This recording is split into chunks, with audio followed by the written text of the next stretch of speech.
Hello, welcome to Chapter 3 Podcast, the show for readers of science fiction, fantasy, and romance. This is Season 1, Episode 2. I'm Bethany, your host, and joining me as a guest today is indie author J.D. Evans. And today we're going to be discussing fantasy romance, which I'm very excited about. And one new thing to announce is you can now support Chapter 3 Podcast through our Patreon. If you're interested in getting early access to episodes, bonus episodes, and other cool perks, check out our Patreon, which is linked down below. With that said, before we start chatting with Jen, first, it's time for On My Radar, where I share 10 upcoming book releases in sci-fi, fantasy, and romance. I'll give you my top 9, and then my guest is going to have the opportunity to share one of theirs. The books for today's episode are going to be released between October 14th and October 27th, 2020, with the exception of Jen's guest recommendation. She is free to suggest any upcoming release. Beginning with romance, on October 20th from Berkeley Romance, we have Snapped by Alexa Martin. This is one of her contemporary sports romances, which are really popular. I haven't read them yet, but I've heard really good things about them. This one is following the strategic communications manager for a football team and their star quarterback, who becomes the first player to take a knee during the national anthem. This one sounds interesting. I'm always a fan of romance that tackles bigger issues, and it looks like this one is going to be doing that. Then on October 27th from Berkeley Romance, we're getting Crazy Stupid Bromance, Book 3 in the Bromance Book Club series by Lyssa Kay Adams. I have loved both of the other books. They've got lots of humor and meta commentary on the romance genre, which is always a good time. This one features a friends to lovers trope, which I'm also always a fan of. Definitely going to be reading that one really soon. And then also on October 27th from Dial Press, we're getting a new book from Sophie Kinsella. Love Your Life follows a woman who ditches her dating app for a writer's retreat in Italy, where she ends up meeting a guy, but it's complicated. Moving on to speculative releases, this includes sci-fi, fantasy, and kind of crossover titles. On October 20th, we have 3 books to talk about. First up, HarperCollins is releasing Plain Bad Heroines by Emily M. Danforth. This is a gothic horror comedy centered on a cursed New England boarding school for girls that's been called a wickedly whimsical celebration of the art of storytelling, sapphic love, and the rebellious female spirit. That one sounds great. Then from Balzer and Bray, we're getting a YA fantasy that looks perfect for colder weather. Among the Beasts and Briars by Ashley Poston is a fairy tale with cursed books, dark secrets, and magical animal companions. Then from Solaris, we have Phoenix Extravagant by Yoon-Ha Lee. This is a sci-fi novel that follows a non-binary artist who isn't a fighter, but is drafted to paint glyphs on the military's automaton army. It has themes of war, colonization, and rebellion, plus a dragon automaton, which is pretty cool. Then on October 27th, I've got 3 more books to share. First up from Daw, we're getting How the Multiverse Got Its Revenge, Book 2 in the Thorn Chronicles by Kay Eason.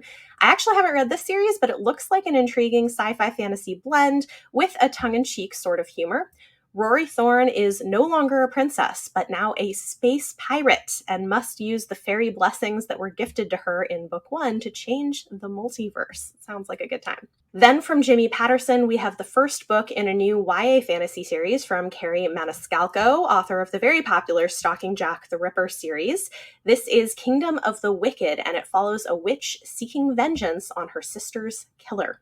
And then finally, there's a cool collab happening that I wanted to mention between Soman Chainani, author of the School for Good and Evil series, a middle grade series that I really love, and Victoria Aveyard, author of the best-selling Red Queen series.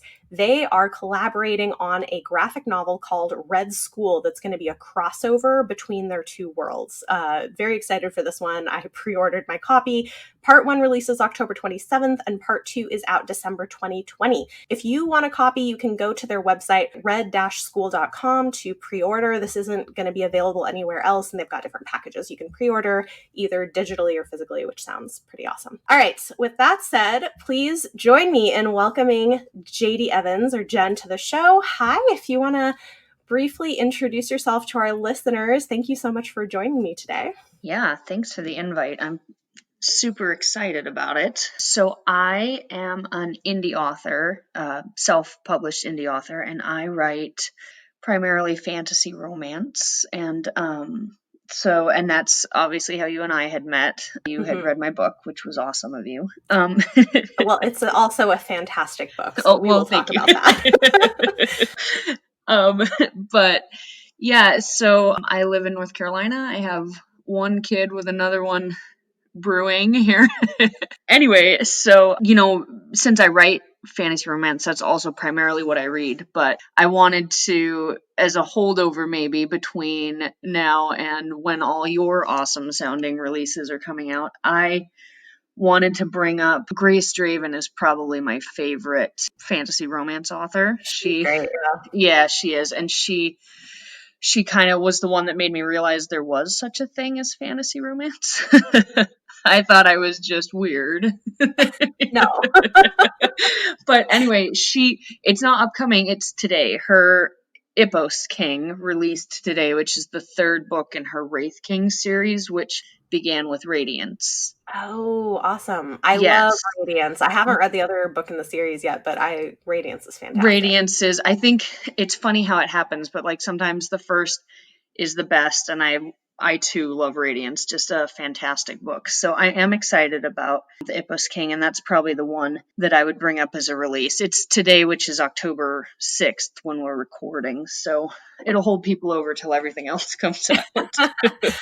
Perfect. Okay, guys, so go check out Grace Draven's new release if you're really itching for some fantasy romance. Awesome. Thank you. That's perfect. Yeah, it's funny. Leanna, who was my guest on the last episode, she's the reason I read Radiance. It's one of her favorite books that she's reread multiple times, and she finally convinced me that I should read it. Oh, that's awesome. I thought, for some reason, it was the other way around. That's so funny. No, that's great. No. You would think, because I read a lot more romance in general. Yeah. Yep. Yeah, it's a good one. It's probably my favorite of hers. I like most of Grace Draven's work. That's definitely the top of the list. Her other ones, I think, Entreat Me was a good one. That was a Beauty and the Beast retelling that I enjoyed. Mm-hmm. But Radiance is just so, I don't remember who said it, but somebody said it's like a warm hug. Yeah. Yeah, it is. And I think this might be something interesting to talk about today, because we are talking about fantasy romance. And I think there's multiple directions you can take that. And so we'll talk about some of those different things. But one thing that's interesting to me about Radiance is there's enough world building to where you get a sense of the world, but it's really focused primarily on the relationship. And I think fantasy romance can vary in degree of how much external plot versus the relationship is the focus of it. Absolutely. Yeah. But that one is really about the relationship. And one thing I love about it is part of why I think I recommend it to a lot of people is there's such good communication. It's kind of this arranged marriage, friends to lovers, slow burn, which all great tropes, but normally you have this kind of angst or miscommunication. That's not the case here. They're really good communicators. They have a great relationship, and any conflict in this book is external to them, which I kind of liked. I liked it too. It was a little refreshing because I think, and everybody likes different things in their books, obviously. So absolutely, I'm not necessarily saying one thing is better than the other, but for me personally, it was refreshing to see like two decent people trying to navigate something that would be fairly difficult, and they did it together, which was really nice. And I enjoyed that aspect of it as well.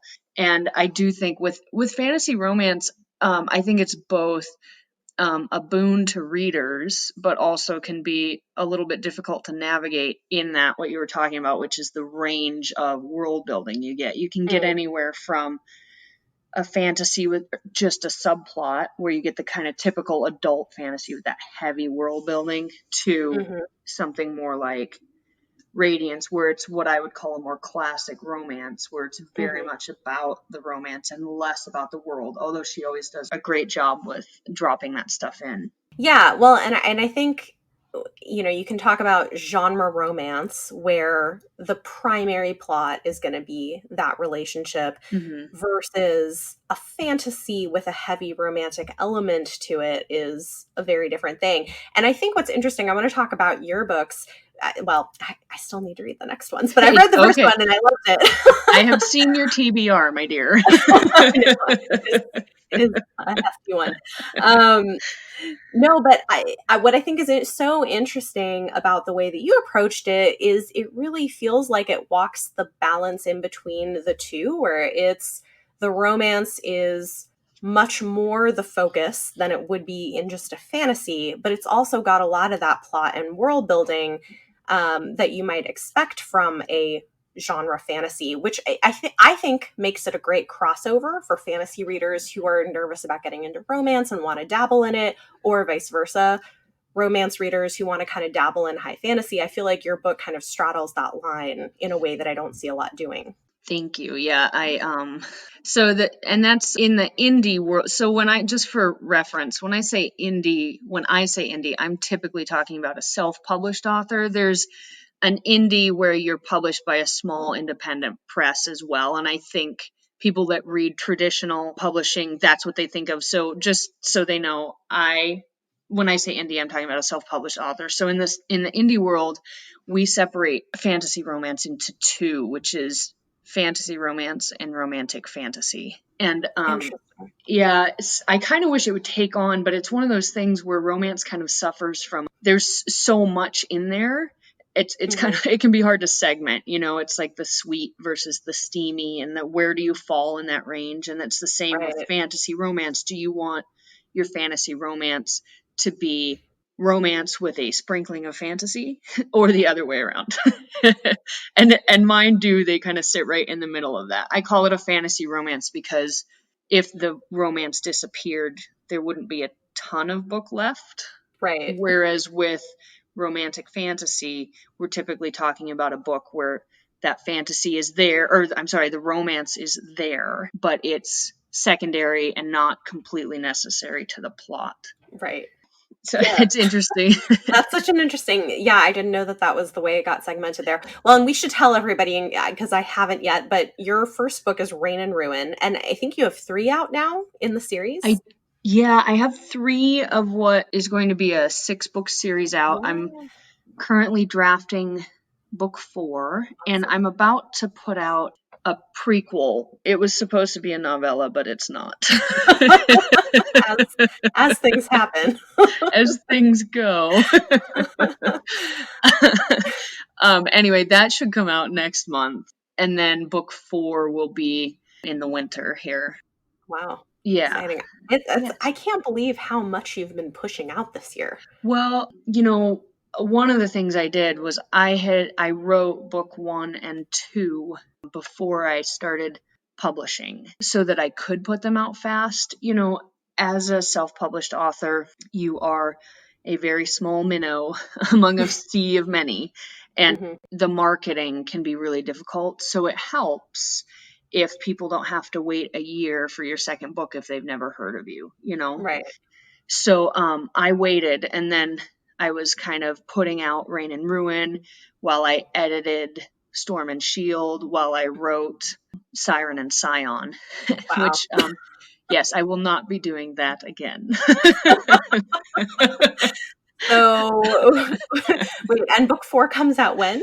It'll be winter. My ultimate goal is probably, I guess spring, March, and we'll see, because we are due to collect a second baby here in February. So we'll see. You know how they tend to throw a wrench into things. They do, yes. This is very true. Okay, so, but with the novella that is no longer a novella, that's 4 books in your debut year. It is. And they're not short books. No, they're not. If you haven't read me yet, my dears, I'm wordy. So it's... But they're good words. Well, thank you. Thank you. It is 4 books, and it's funny. I'm one of these people that kind of puts my head down and plows ahead, and then you kind of stop and you look back and you're like, oh, that's a lot, It is a lot. Yeah. So I've got to ask, how does one accomplish this? I mean, you already have 1 child, another one on the way. What does writing look like for you? How do you produce so much? It's funny because in the indie author world, I'm actually a slow producer. So I'll let that settle in for a second. Some people can put out a book a month. Now, they're not my books with 400 pages. They're going to be your typical, like paranormal or urban fantasy length. We typically talk about words. So 90,000 words is somewhere closer to 200 or 300 pages. So my writing process has evolved as my child has evolved, Sure. When he was a little younger, I could get up way before everybody and write for a couple hours. Now I can't do that. I'm tired. Understandable. Yeah. Well, it's interesting to be in the creative community because I see a lot of people saying this, whatever project they were working on during quarantine, during all the events of 2020 here, have really they've really stuttered, and that the prequel was supposed to be done in like May, so but my writing process is some people can fit it in. They're amazing. They do it on their phone. They do it in 30-minute increments. I can't work like that because a book is like a movie in my head, and every time I get interrupted, it like goes away. And so I need big chunks. And so my process looks like my husband doing a lot of work. That's what mine looks like. So I get up in the morning and I write, and then we basically trade the kiddo back and forth because he's only 3. And then on the weekends, sometimes my husband will take him out to the park for a day or something, and it's really just generosity of my husband's time. That's how I do it. Yeah. Yeah, I mean, I think that makes such a huge difference. And I mean, I don't write, but I do YouTube and podcast and things. And part of how all of that happens is also my husband does a good bit. And now we have a babysitter finally. We didn't for 6 months with COVID. Yeah. And it is life-changing. Yeah, it makes such a big difference. Just mentally too, because kids, they need a lot of that mental energy. And so even when you get that break, it takes a little bit to get the brain revved back up into whatever it is you're working on, or at least it does for me, Yeah, well, I feel like especially with writing, because I used to write, and one day maybe I would love to write some more, but it requires time and energy and mental energy that I feel like I don't have as much of these days. Yeah, it's interesting. The creative well is a little different for everybody, however they apply it in their life. But I've found with writing, there has to be empty space in my life for that to like fill back up.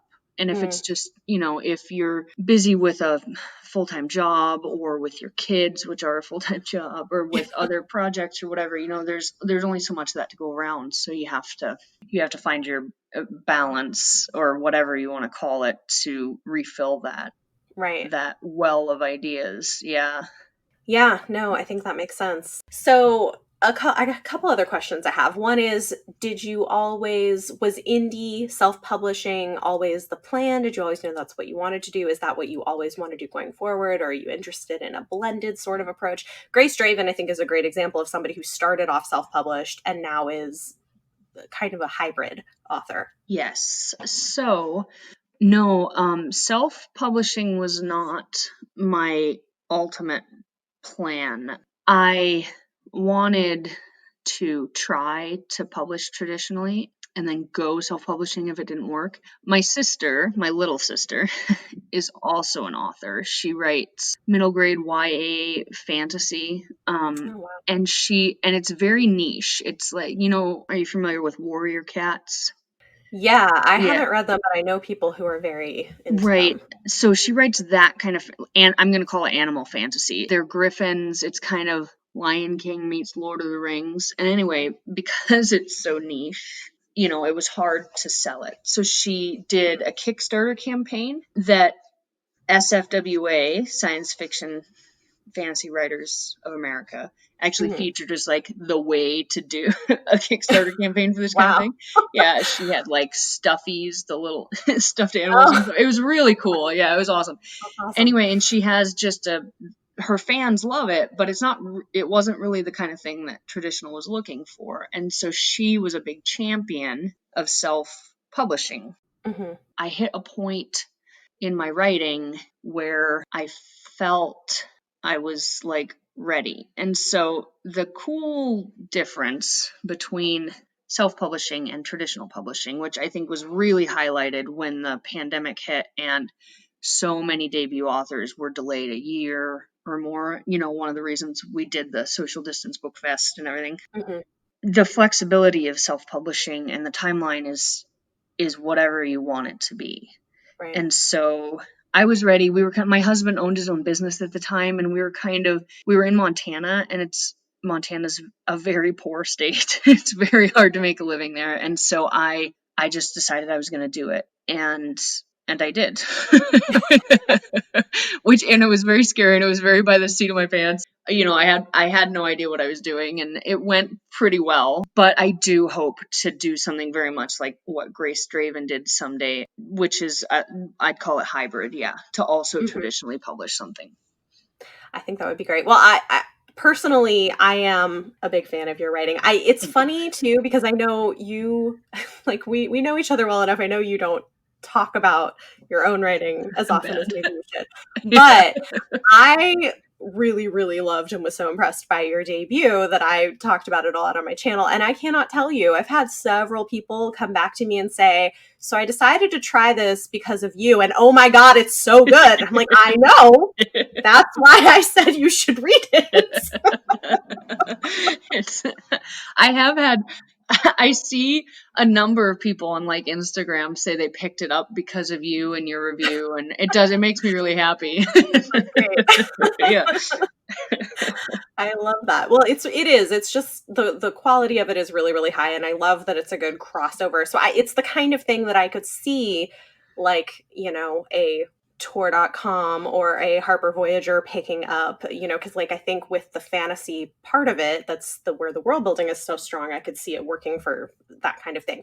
So anyway, if there are editors looking to acquire a good fantasy romance series who happen to for some reason listen to this podcast, someday there will be contact information for Jen. Thank you for the recommendation. I appreciate that. That would be kind of crazy.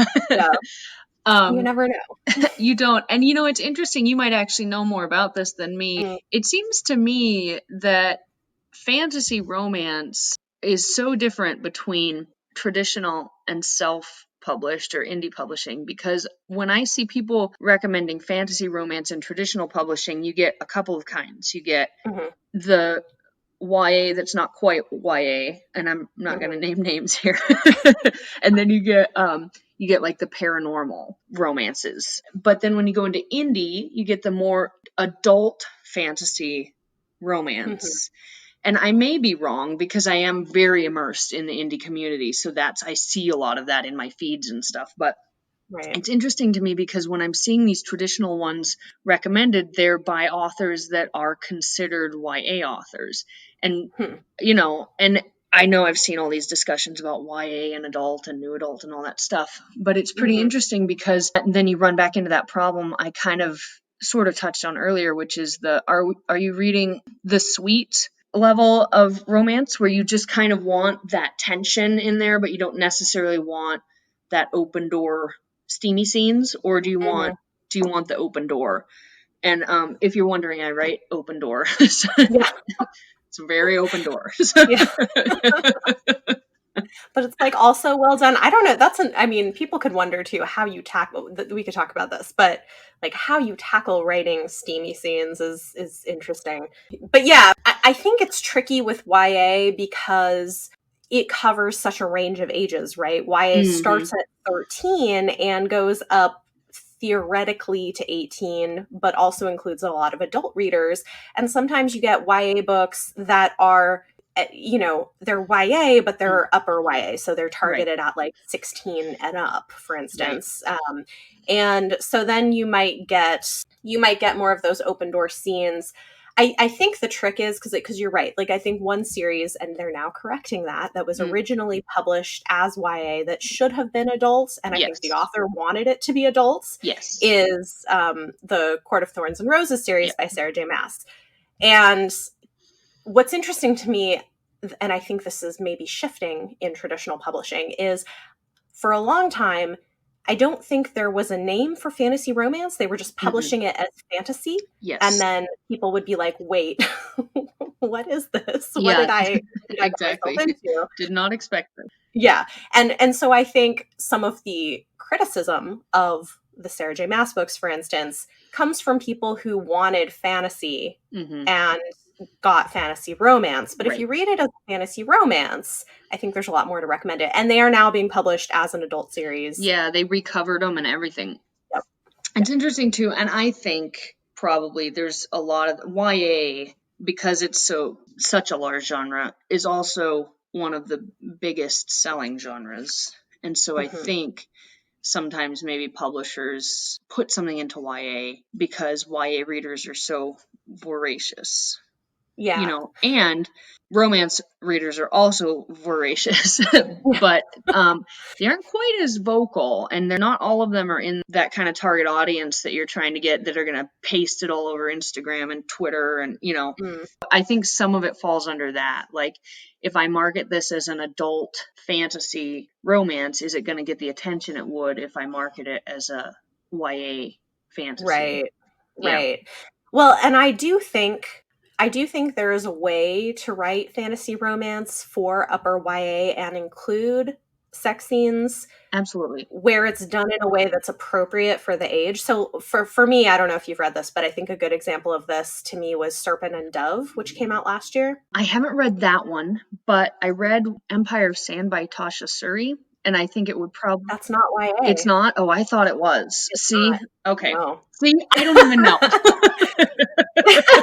No, it is a really good fantasy romance. It's fantastic, but it's adult. Well, and so this is another interesting thing about marketing and the way things get talked about. And I've seen this conversation happening on Twitter a lot lately, that frequently women writers, like women who write in fantasy or horror in genre fiction, especially women of color, but women in general, often people assume that their books are YA or talk about them as if they're YA when they're not, which is so interesting as a phenomenon. But Empire of Sand is phenomenal. I think if you want like a real slow burn. If you dig in on if you dig in on her steamy scenes, I think that level would be okay for upper YA. Yeah. Even if it wasn't an adult. So Serpent and Dove is on my list. I warned you I was about a year behind. That's okay. Well, book 2 just came out, so you know. Yeah. No, I think Serpent and Dove is a good one. And it's another one that I think the people who didn't like it, most of them were wanting a fantasy and not a fantasy romance. Absolutely. Yeah. And that one, there is one somewhat open door steamy scene, but it's not, it's like the language that's being used is not maybe as graphic as things on the higher erotic end, but it is open door, but it's done in a way that I think is appropriate, even emotionally and conceptually, for an older YA audience. So I think it's interesting that there's so many different levels to how you can write scenes that way, like that. Absolutely. I believe, and we actually talked about this briefly, but Jordan Ifueko, am I saying that? Okay, she brought up a point that I thought was fascinating about YA versus adult, which was sometimes the violence also isn't like leveled correctly, because she was talking about a book she wrote that the violence level was definitely adult, but they put it into YA because the steam level was YA in their opinion. And I think that's interesting too, because you get these two values of sex versus violence, and where's the level cap for the age group that you're reading. And I just thought it was an interesting conversation. Yeah, that's really interesting. Well, and I know for myself, because I grew up in a fairly conservative family, and definitely my parents were much more okay with me watching movies or reading books that had violence than things that had explicit sexual content. And I just find that fascinating. For me, I'm a romance author, so I'm all about sex being okay, like not being taboo, and especially younger people. I'm not talking really young, but like near adult people, being exposed to romance is great for this, because you can see all these people going through these relationships and what's healthy or not healthy, or it's kind of a safe space to explore stuff. Yeah. And I just think it's so interesting that I think particularly in America, because I also grew up in a pretty conservative family where they did definitely limit the violence I was fed, and also the romance, but much less so. So it's just interesting. It's just kind of an interesting psychological look at marketing and readers and values Yeah. and where they come from in the history of publishing, and just America having the history that we do religiously and conservatively and those kinds of things. It's pretty interesting. Yeah, no, I agree. Well, one thing that I think I've come to, because I started reading romance later in life, partly probably because of because of my upbringing. But one thing that I've come to realize, I think, is that at least parts of the romance genre, I would probably prefer to give to teenagers who are wanting to know Mm-hmm. more or are curious or exploring things, rather than some of the, visual content that's out there, because Absolutely. genre romance, especially now, frequently does a much better job of focusing on consent. It prioritizes the female experience Mm-hmm. in sex rather than just the male experience, and I think that those things are so important. And I almost wonder too, even for, not just teen girls but teen boys as well. I think on both sides that could be beneficial, of girls having some better idea of what they should expect when they do eventually get into a more intimate relationship, but also for teen boys who are about to be men, recognizing, Yes. like, oh, it shouldn't be all about me, and like there needs to be really good consent in this situation. Absolutely. Yeah. There was a great podcast or not, I'm sorry, not a podcast, a TED Talk a year or two ago, and I would have to look up who it was, but she had a line in there that I really liked, very specifically talking about, teen boys going through puberty and in the age of information, Mhm. finding what they're going to find. And she's like, bring sex out in the open. Don't make it taboo. Make it something you talk about. Because if you keep it in those dark corners, they're going to Mhm. find those sites and they're going to learn about it on those sites, and nobody needs that. Yeah, And yeah. and I agree with you about romance, and it's one of the reasons I love the romance community, the discussions that they have and the things that they demand and the books that they write, because romance, this, but just for the benefit Mhm. of everybody else, romance occupies about 75% of the market on Yeah. books. That's how many romance readers they are. And the cool thing about that is, like you said, romance prioritizes interpersonal relationships. It's about people growing and adapting to each other.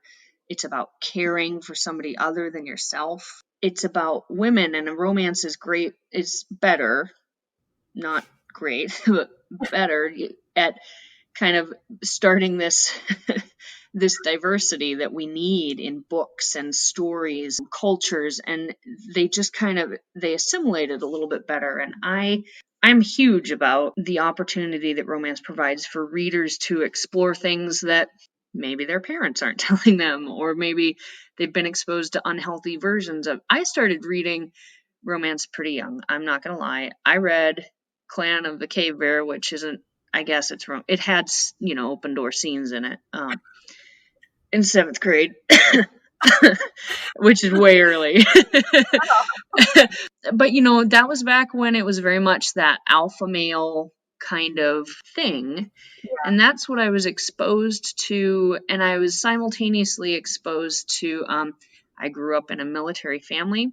And I grew up with this idea that femininity was like a weakness, was like an inferior thing, not on purpose. Like, it wasn't like my dad was feeding me this stuff, but it was just in these small, subtle interactions. Yeah. Plus all the movies you watch at that time. I'm going to age myself here, but I grew up watching movies in the late 80s, 90s, the action movies. There's just this kind of, it feels subtle, but it's pretty blatant once you recognize it, reinforcement of the feminine qualities being inferior. And so that's what I like about romance, is it equalizes these things and it Yeah. prioritizes the emotions and the interactions of people, which I love. Yeah. So, Yeah, no, I think things on that front, a lot of things are slowly getting better. And I think one thing that's been interesting for me once I started reading romance as an adult, looking back, what I read as a teenager were these Christian romances that having a couple years back, I did a project where I went and revisited a few of my favorites from when I was a teenager, and I was just horrified. Yeah. I don't think I could reread. Yeah, I couldn't reread the stuff I read as a younger person.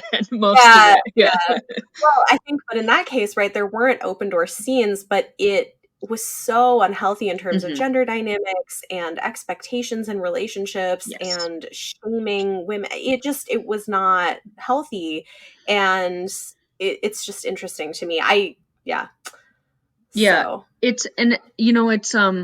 It's something that I hope as I grow as a writer, I can capture it a little bit better, but it's something that I wanted to focus on when I was writing was the strength of those traits that are traditionally considered feminine. So I think the door to more kind of women-centered fiction in general came with I'm going to call her the kick-ass female, right? The one that wielded the swords and ran just as fast. And Song of the Lioness, Tamora Pierce's books were big. I loved them. I loved all of them. But like that girl, the girl that was a boy in a woman's body. So I think it opened the door, but I also think it kind of reinforced this idea that you have to be more like a man, not like other girls. And so I like the idea of books that kind of highlight some of those feminine things, which is one of the things I liked about Tasha Suri's Empire of Sand Amba books. Like there's a scene in there, I remember that she has been stripped of like her veil and her face is exposed to them and she feels very like unarmored. And what I liked about it was that she was talking about beauty as a shield and those clothes making her feel strong. There were two things in there. One, culturally, it's very different because in America, we very much disparage that covering yourself up and the confining of it. And I'm not talking about the very problematic things associated with that, but that there's these different ideas of what makes you strong.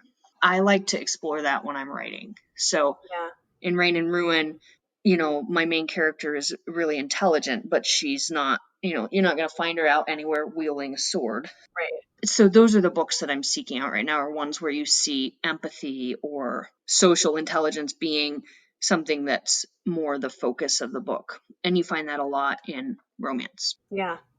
Yeah, I think it's interesting. I mean, I love a good kick-ass heroine. Everybody does.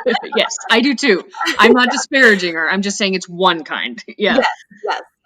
No, but that was something that stood out to me as well, reading Empire of Sand, is I feel like Tasha Suri, and I think I've seen her talk about that being an intentional thing, where she wanted to explore what other types of power or strength might exist that are often not noticed or looked down on. And I think that's important. And similarly, something I feel like we're starting to see moving away from this dominant alpha male thing, having to always be what masculine strength looks like, or even having to have such a sort of binary approach to gender roles and gender stereotypes. Exactly.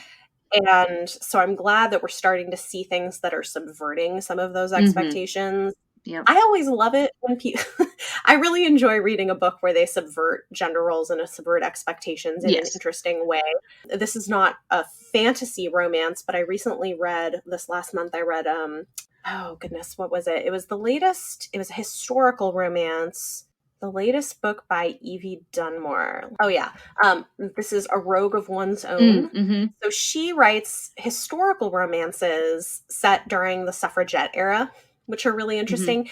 And in A Rogue of One's Own, what I thought was cool is typically, in these sorts of romance books, you get to borrow from one of my friends, booktuber Mara from Books Like Bubble, will talk about how sometimes you get heroes who have pants feelings but can't admit that they have heart feelings, and they're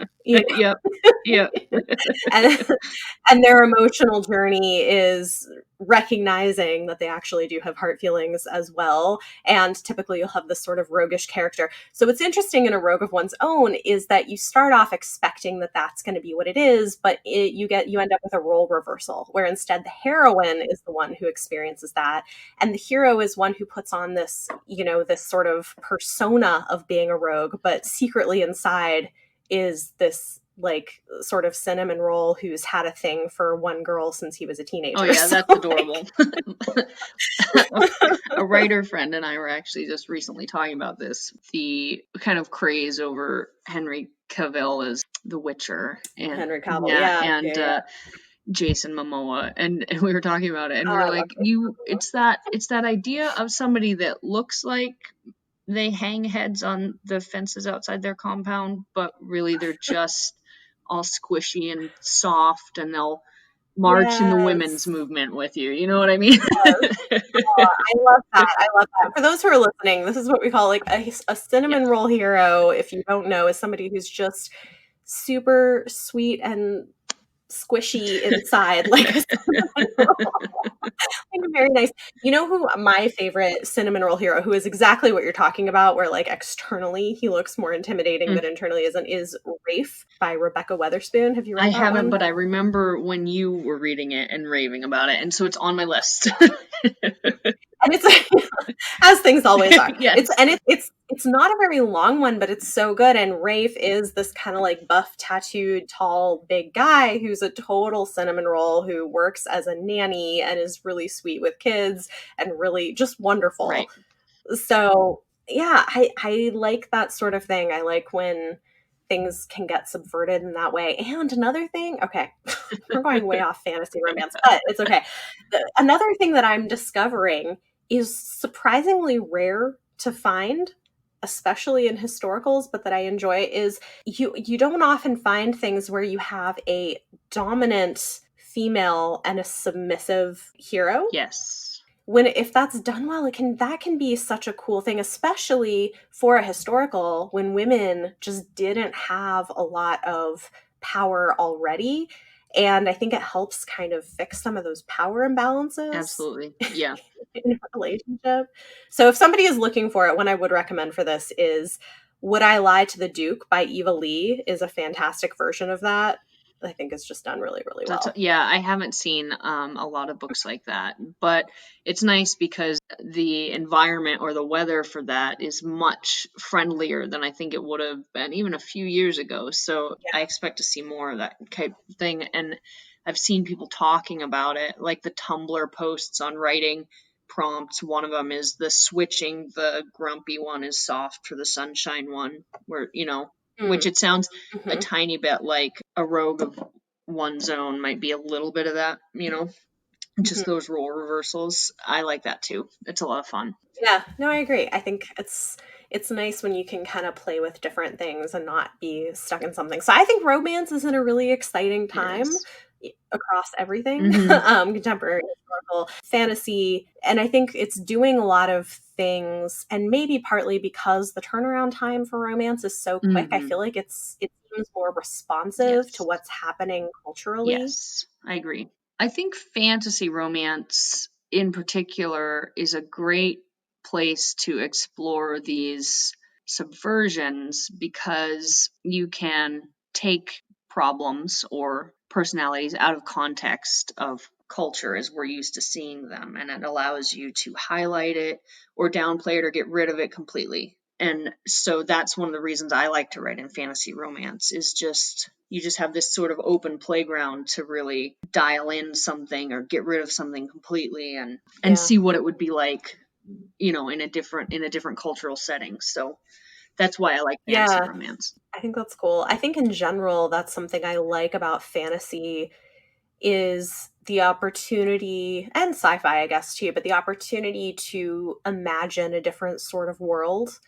And, there are books that I've read, for instance, where, it might be a dark and brutal world, but it's never because of, say, homophobia. Yes, exactly. Right. Like you might have queer characters where they might have bad things happen to them and be oppressed, but it's not because of their sexual identity. Right. So things like that, where I think you can imagine a different type of world in different ways. Yes. Yeah. And that's also the reason I'm so excited to see and we'll never get enough of diversity of authors coming into these genres. It's been too long coming, but to see all the fantasy as it's looked at by people that are not, Midwest white American writers, I just love that because it's so, we all grew up with that same, well, if you're American, you grew up with that same medieval Europe-based fantasy, which is awesome. I love it. I love Fae and Norse and all those things, but I really love seeing different stories and different cultural takes on it, and that's what's so cool about fantasy and romance mixed together is how all those play in. Yeah, no, absolutely. I love seeing the way that things are changing and we're getting new authors. And I think too, there have always been authors of color out there. Absolutely. I do think we're seeing it more broadly. And I think there's a greater recognition, I hope, that anybody can read romance about any kind of person, right? Exactly. That Yep. Yeah, there's right? more. It's like yeah. Well, it's like if Black people can grow up having to read books about white people and have empathy with them in school, white people can read a romance about a Black couple. Like it's Yes. you're not limited to just reading about what you know or what Exactly. is your own Yeah, and experience. And I think that's it's important. being highlighted more. It's not, you don't have to go search it out as much as you used to, and that's what I love about it, is being able to browse before the pandemic, being able to browse the shelf at the library and actually see these different Yeah. takes. So, but yeah, anyway. Well, as opposed to, I remember, a few years ago, we lived in a place where the local library had a separate shelf for African American romance. Yeah. Like it was its own separate section. It's pretty baffling when you like step back and think about it. You're like, okay, I guess. Like this is a This different sort of romance, doesn't I make guess. I sense. don't know. It's not a Yeah. genre.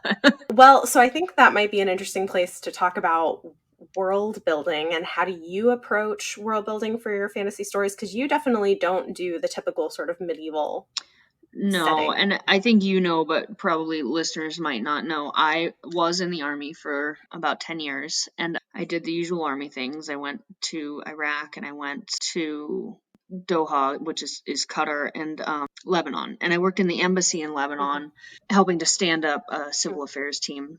And civil affairs is a branch of special operations in the army that they call it like counterinsurgency, but basically we work with non-governmental organizations and things like that, like USAID, to help stabilize regions. So when I was there, we were working on Lebanon's schools were in very bad shape and working on projects like that. But anyway, America has this idea of Lebanon, they think Beirut.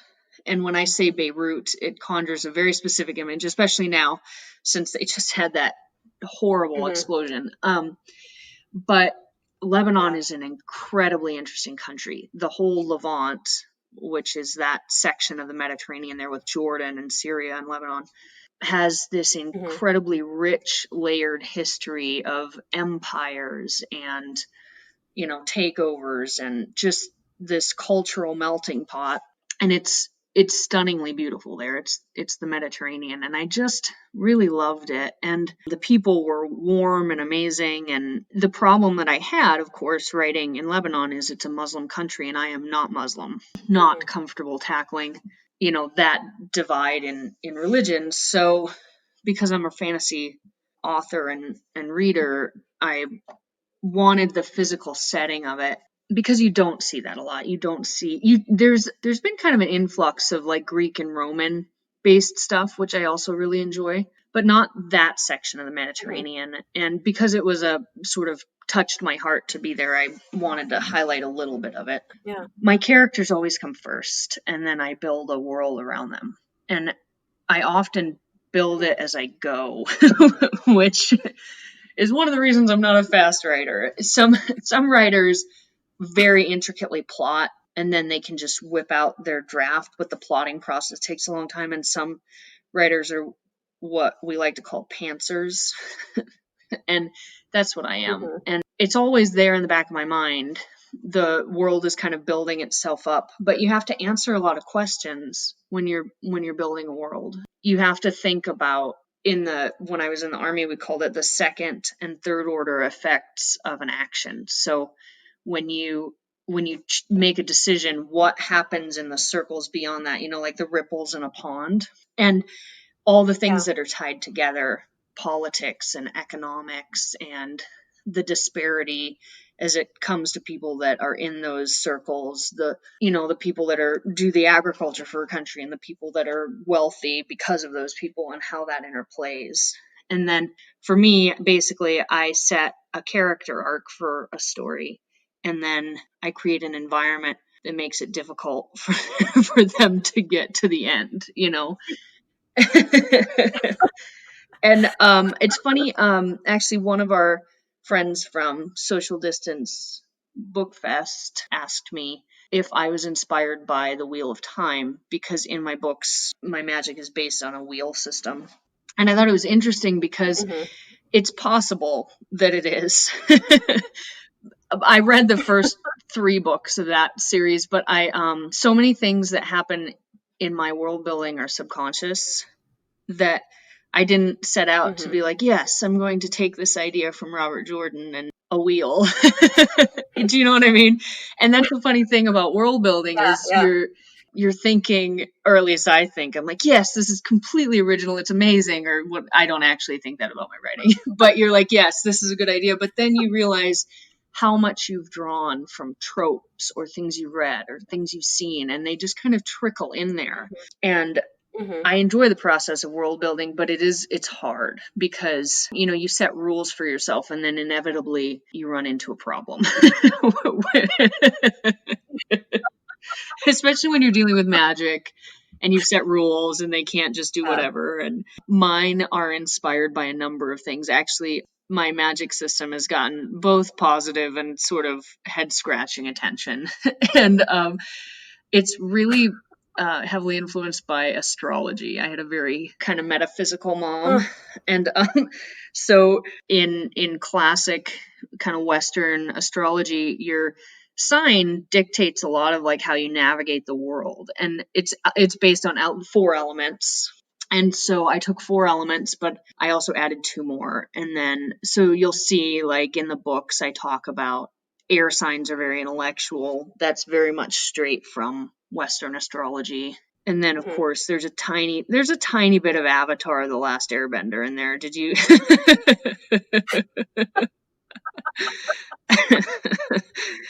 But I feel like if you watched it and you write, there's just no way that that's not going to be in your somewhere in there. It was such good storytelling. But yeah, it's world building is a complicated thing, especially when you start. In fantasy, you have all the room that you need, but in romance, you really have to sprinkle it in. And I did find it challenging. Yeah.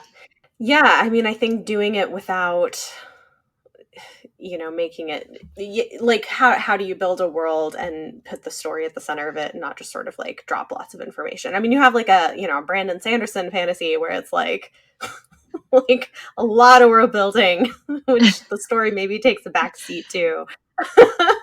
Which a lot of people obviously love, but that I think is one thing that could be critiqued about his writing depending on your preferences. And so, but with romance, right, the characters are so central. And the thing about world building that I think every writer runs into is if you've done it, you know way more about your world than any reader is ever going to want to know. If you've ever seen any of the pictures of like George R.R. Martin's whiteboards or whatever, where he tracked the family history of everybody, like that's the kind of stuff that I'm talking about. But you kind of have to know it. Otherwise, when you go in and you're talking about something historical and you're just throwing something in at random, some amazing reader will call you out on it. They'll be like, that doesn't track on the timeline. So yeah. I try to be like nice about it. Like I'll sometimes notice inconsistencies in books where I'm like, wait a minute. But and it's going to happen. Okay. I mean, I feel like every writer, especially really prolific writers, especially if they have an extremely long series, I'm starting to run into the problem now where I have to have a list of names that I've used.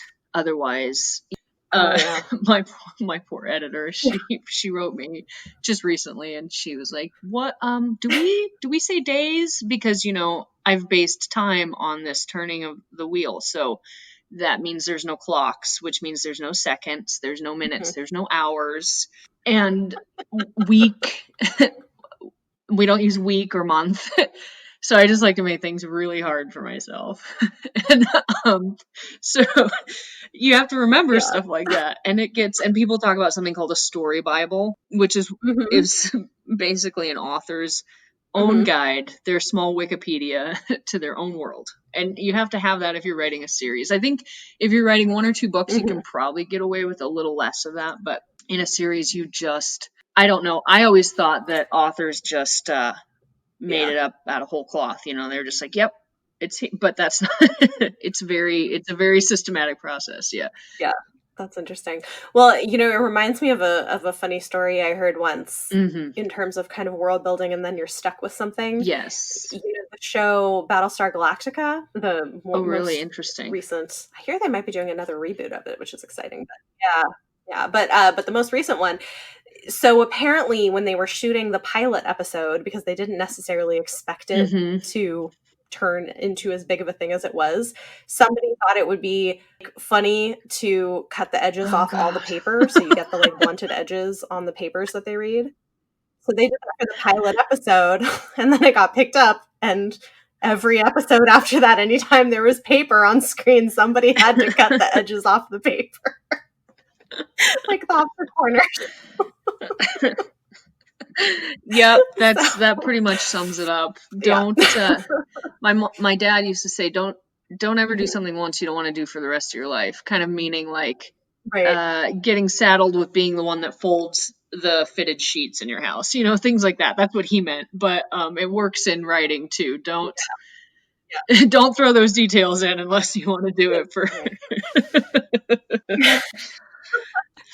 Yeah. Yep.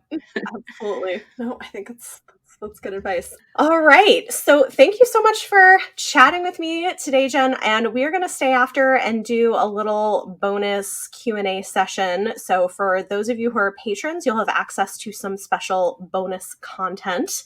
Check out the Patreon in the show notes if you're interested in joining and hearing what else we're going to chat about here. But this has been really fun. It's been interesting talking about the different pieces of fantasy romance, and getting your perspective as an author, I think, is really interesting. Absolutely. Thank you so much for having me on. I always enjoy chatting with you. Yeah, this was great. I'm glad this worked out. So again, everybody, this has been Chapter 3 Podcast, and I'm your host, Bethany. You can follow us on Twitter at Chapter 3 Podcast, and you can also find me on YouTube at Beautifully Bookish Bethany. The next episode will be available in 2 weeks. Thanks for listening.